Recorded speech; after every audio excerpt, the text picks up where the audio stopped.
안녕하세요. 부동산 공법 무작정 따라하기 저자 서영창입니다. 얼마 전 부동산 공법 무따기가 출판됐습니다. 부동산에 관심 갖는 독자 여러분이 이 책을 읽는 목적은 각자의 입장에 따라 다르겠지만 공통적인 점은 부동산의 객관적 가치를 알고 싶은 것일 겁니다. 객관적 가치란 시장 가격을 말하는 거죠. 토지는 아파트와 달리 객관적 가치를 찾기 굉장히 어렵습니다. 왜냐하면 토지는 원석과 같아서 가공해야 빛이 나는데 그 가공 기술이 부동산 공법에 있는 것입니다. 그런데 그 양이 많고 또 허가권자의 재량권이 있어서 초보자에게는 객관적 가치를 알기가 굉장히 어렵죠. 그래서 여러분은 본인의 토지의 가치를 찾기 위해서는 이 책 구성을 이해한다면 조금 더 도움이 될 것입니다. 첫 번째, 국토 효율적 이용을 달성하기 위한 각종 허가 제도를 이해해야만 객관적 가치, 시장 가격을 아는 데 도움이 될 겁니다. 우리나라 부동산 공법은 국민의 재산권을 보호하기 위한 법이 아니라 국가 및 지자체가 국토 효율적 이용을 달성하기 위해서 국민의 사유재산권을 규제하는 법률입니다. 이런 공법은 150여 개인데 대부분 규제법령입니다. 그리고 그런 규제가 중복적으로 적용되고 있습니다. 그래서 1차적으로 개발 협의를 마친 주거상업공업지역을 제외한 녹지지역과 비도시 지역에서는 허가를 신청해보지 않고 모든 규제를 알기 어렵습니다. 그래서 일반 국민은 자기 부동산의 객관적 가치를 사전에 알 수 없기 때문에 사고 파는데도 늘 불안하고 또 개발을 할 때도 여러 가지 고통을 받게 되는 것이죠. 그런 이유는 허가에는 여러 가지 걸림돌이 있기 때문입니다. 허가 관련된 법령도 많지만 허가에는 허가권자에게 재량권이 부여되어 있습니다. 왜냐하면 임야나 농지나 이런 토지를 어떻게 개발하는 것이 안전하고 국토 효율적 이용을 기할 건가에 대한 기준을 법에다가 다 담아놓을 수 없으니까 큰 틀만 정하고 나머지는 허가권자에게 재량권을 위임했습니다. 예를 들면 개발행위 허가에서 허가 기준에 주변 환경과의 조화가 있습니다. 그게 전부입니다. 어떤 것이 주변 환경과 조화로운지 어떤 것은 주변 환경과 부조화인지 구체적으로 법에 안 들어 있습니다. 그래서 어렵다는 겁니다. 그래서 이 재량권도 있고 그렇기 때문에 담당자는 소극 행정을 할 수밖에 없습니다. 혹시라도 허가를 통해서 그 잘못됨이 있고 그 잘못됨이 자기한테 불통이 튈까봐 소극 행정을 할 수밖에 없습니다. 그래서 이런 허가에 대해 잘 대응하려면 우리는 먼저 부동산 공법의 숲을 이해하고 허가 제도가 어떻게 만들어졌는지 부동산 공법의 숲을 이해하고 또 전문 용역사의 도움을 받아야 하는 것이죠. 자, 그러면 부동산 공법의 숲을 이해하기 위해서는 어떻게 해야 될 것인가 제가 이 책에 4마당으로 정리했습니다.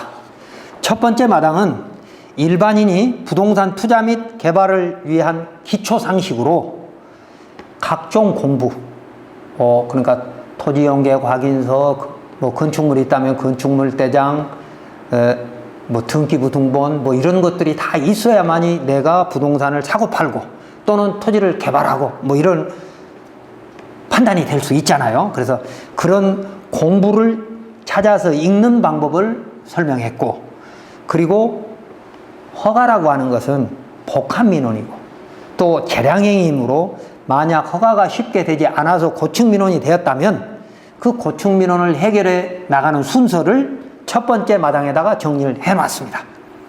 그래서 공법의 기초 상식 첫째 마당. 두 번째 마당은 국토이용 체계 4단계인데 국가와 지자체는 헌법 122조의 국토 효율적 이용을 달성하기 위해서 국가와 지자체가 해야 될 것이 있죠. 그래서 부득이 헌법 23조에 보장된 국민의 사유재산권을 제한할 수밖에 없습니다.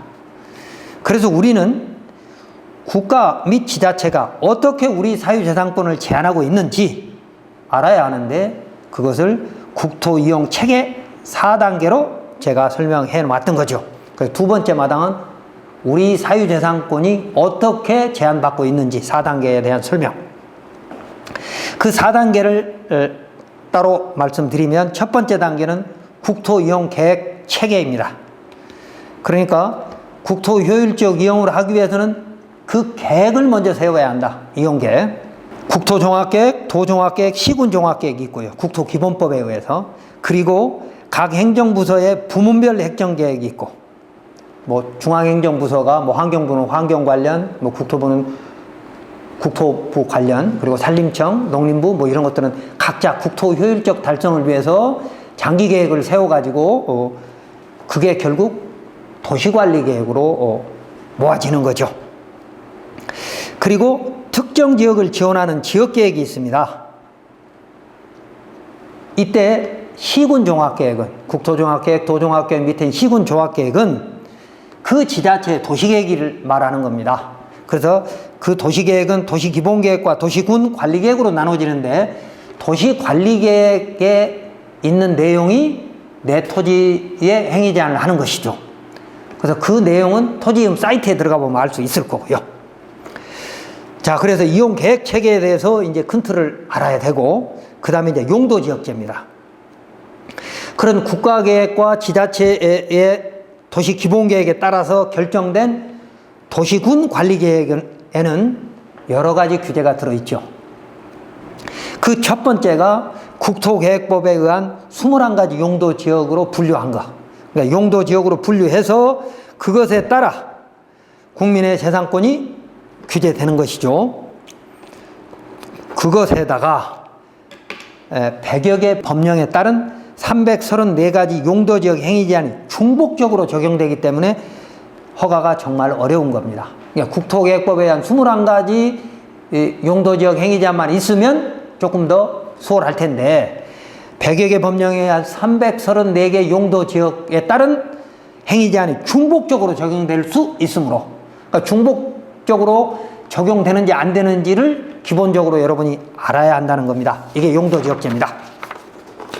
그 다음에 세 번째, 그러면 그런 이용계획과 용도지역에 의한 행위 제한이 있다는 것을 알고 있는데, 그 안에 들어있는 규제가 어디로 들어가냐? 도시관리계획으로 들어가게 되고, 그 도시관리계획에 의해서 나는 개발을 하게 되는데, 도시관리계획에 맞게 개발해야 되는데, 대규모 개발은 지자체, 뭐 신도시 개발이라든지 이런 대규모 개발은 지구 지정을 하면서, 그리고 주민들의 의견도 수용하고 환경영향평가도 받고 뭐 이렇게 하면서 만들어진 대형 개발, 이런 것이 이제 신개발, 재개발, 지역개발이 있죠.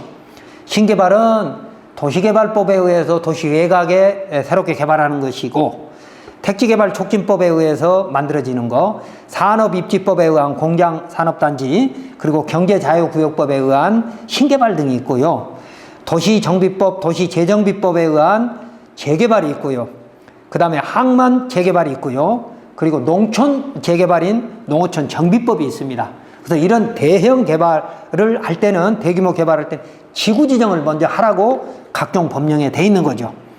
그리고 국가균형발전법, 지역개발지원법, 적경지역법, 미군공유구역법, 해안내륙발전특별법, 지역특구법, 이런 것들, 그러니까 지역개발하는 것이 있죠. 대규모 개발 중에는 신개발, 재개발, 지역개발 뭐 이런 것들이 있고요.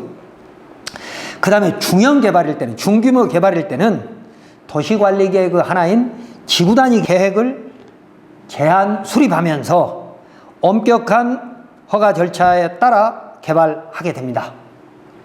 그리고 소규모 개발은 행정계획 없이, 그러니까 지구지정도 하지 않고 지구단위 계획도 없이 바로 개발행위 허가로 받게 되는데, 개발행위 허가에는 주상공에는 국토계획법과 건축법만 갖고 되지만, 녹지 지역과 비도시 지역에는 여러 가지 개발행위가 규제가 또 생기게 됩니다.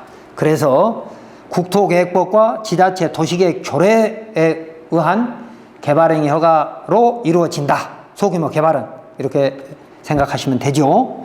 또 녹지지역과 비도시 지역에는 성장관리계획제도가 최근에 생겼죠. 성장관리 방안은 일찍 10여 년 전에 생겼지만 이제 성장관리계획제도로 승격돼서 녹지 및 비도시 지역의 기반시설 확보 부분을 이 제도 안에 넣어놨습니다. 이런 것들이 국토개발 체계입니다. 다음 네 번째는 수도권 정비계획입니다. 수도권 집중화로 폐해를 정비하기 위한 수도권 정비계획법에 따른 세 가지 권역, 과밀 억제 권역, 성장관리 권역, 자연보존 권역으로 나눠져 있는데 이건 수도권에만 있으니까 서울, 경기, 인천 내에만 있기 때문에 나머지 지역에는 없는 것이죠. 그래서 이런 제한이 있고 그래서 결국 네 가지 이용 체계가 있는 것이죠. 그래서 국토 이용 계획 체계, 용도 지역제, 국토 개발 체계, 수도권 규제를 알아야 내 토지의 가치를 제대로 알 수 있는데, 자, 그렇다면 허가는 어떻게 만들어지는가? 셋째 마당에 제가 정리해 놓았습니다. 국가 및 지자체 계획에 맞게 그리고 도시군 관리 계획으로 결정된 용도 지역에 따라 허가 절차를 설명한 것이 세 번째 마당입니다. 허가의 종류는 어떤 대지에 어떤 건축물을 짓느냐에 따라 여러 가지 허가가 있을 수 있습니다만 건축허가 및 개발행위 허가를 기본으로 하고 그 대지의 상황에 따라 농지전용, 산지전용, 농지에 지을 때는 농지전용, 산지일 때는 산지전용 허가가 따라가고 또 그리고 각종 겸용 사용허가, 뭐 진입로 부분과 물과 만나면 물조명허가도 있을 테고 또 도로 연결허가도 있을 수도 있고요. 뭐 이런 허가들이 있고 그 다음에 문화재 관련 군사시설 협의 또 그리고 일정 규모 이상이거나 또는 오염 배출하는 시설은 환경허가까지 추가되는 겁니다. 그래서 허가 기준 및 절차는 개발 규모에 따라 다르고 용도 지역에 따라 다르며 28가지 지목에 따라 다를 수 있고 29가지 건축물의 용도에 따라 다를 수 있습니다. 또한 허가 기준에는 허가권자에게 계량적 판단 권한을 부여하고 있어 도시지역의 주상공을 제외하고 녹지 및 비도시 지역은 사전에 개발가치 실현을 위한 허가 여부를 알기 어렵습니다. 더군다나 이때 건축허가 및 개발행위 허가에서는 접도 의무 또는 기반시설 확보 의무가 있는데 비도시 미연지역은 건축법 도로로 지정할 수가 없어서 비도시 미연지역에 있는 토지는 건축법 도로로 지정되지 않고 건축물 도로 관리대장에 없습니다. 그러다 보니까 사유인 경우에는 배타적 사용 수익권이 살아있다, 제한됐다 라고 하는 분쟁이 굉장히 많습니다. 그러나 지자체는 그 공도 여부를 판단하지 않고 모두 허가 신청자인 국민에게 떠밀고 있죠. 이런 비법정 현황 도로를 공도로 만드는 일은 국토부, 행안부, 농림부, 산림청, 환경부 등이 머리를 맞대서 해결해야 되는데 이런 사유인 현황 도로의 통행권에 대한 판단은 민사사안이라면서 국가 및 지자체가 대법원 판결 뒤에 숨고 있어 주민들의 고통이 큽니다. 그런데 최근 대법원 판례를 보면 해결 방법이 보입니다. 그래서 세 번째 마당에는 허가에 대한 설명을 제가 자세히 했고요. 그 다음에 네 번째 마당은 토지개발의 일반 상식을 설명한 것으로 양도세 및 부담금 절세 근거 법령, 수용 보상 법령, 분양업 관련 법령을 소개했고 농어촌 개발 및 농업인 지원 법령, 그리고 전국 균형 발전 법령 및 각종 신도시 개발법을 안내했습니다. 이렇게 네 가지 마당으로 정리했고요. 이 책은 여러분에게 토지 투자할 곳을 알려주는 책이 아니라 부동산의 객관적 가치를 찾아가는 절차를 안내하는 책입니다. 그러므로 앞으로는 특정 지역의 개발 소문 또는 개발 계획에 따라 묻지마 투자하시지 말고 여러분이 관심 있는 지역에 토지의 객관적인 가치를 찾는 방법을 다음과 같이 공부하는 것이 성공 확률을 높일 수 있을 것입니다.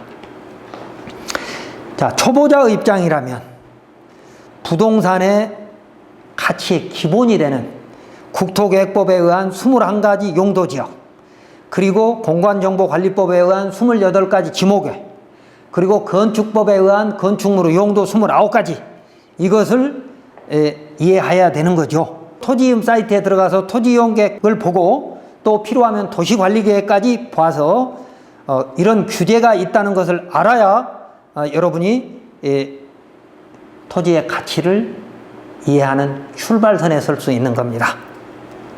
이때 만약 용어가 좀 어려우면 이 책 맨 뒤에 용어 찾아보기 인덱스를 활용하시면 도움이 될 겁니다. 그리고 주거상업공업지역과 녹지 비도시 지역은 엄청나게 차이가 있다는 걸 알고 판단하셔야 할 겁니다.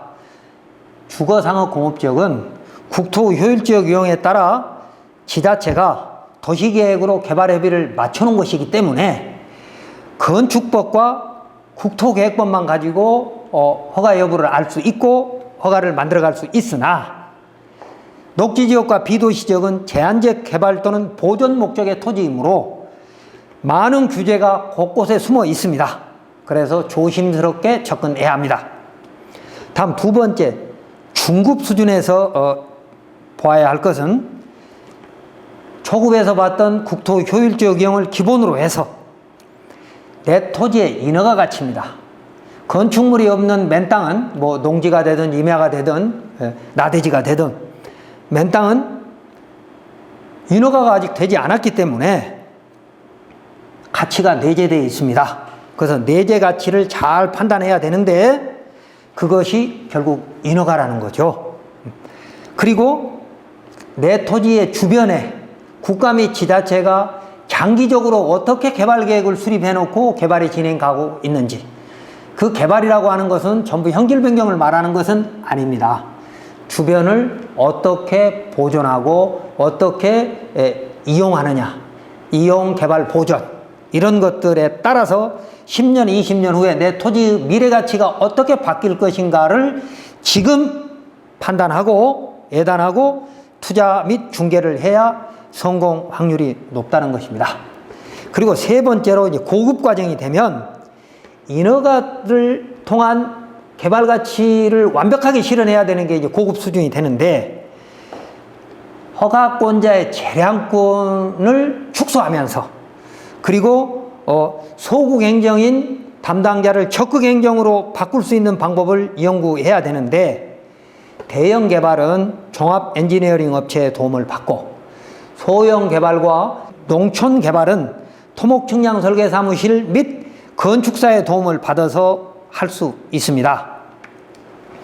그래서 재량권을 어떻게 최소화하고 적극 행정으로 바꿀 것인가를 해야 되는데, 이때 허가권자의 재량권 일탈 남용에 대한 분쟁과 또 현황도로 소유자의 배타적 사용 수익권에 대한 분쟁은 변호사 등 전문가의 도움을 받으면 될 것입니다. 자, 그래서 이 책을 읽고 질문은 저희 연구원 네이버 카페로 하시면 제가 성심껏 답변할 것이고, 또 제가 지난 30여 년 동안 실제 투자하고 개발한 사례는 유튜브에 200여 개 올려놨으니까 공부하시기 바라고, 또 이 유튜브 내용을 저희 연구원 카페에 분야별로, 그러니까 투자가치 사례 분석, 맹지 탈출 사례 분석, 부동산 용어 해설 등으로 정리해서 그 유튜브로 올려놨으니까 그것도 열심히 공부해서 여러분은 이 책을 통해서 토지 투자, 토지 개발, 또 인허가, 그리고 분쟁에 모두 성공하시기 바랍니다.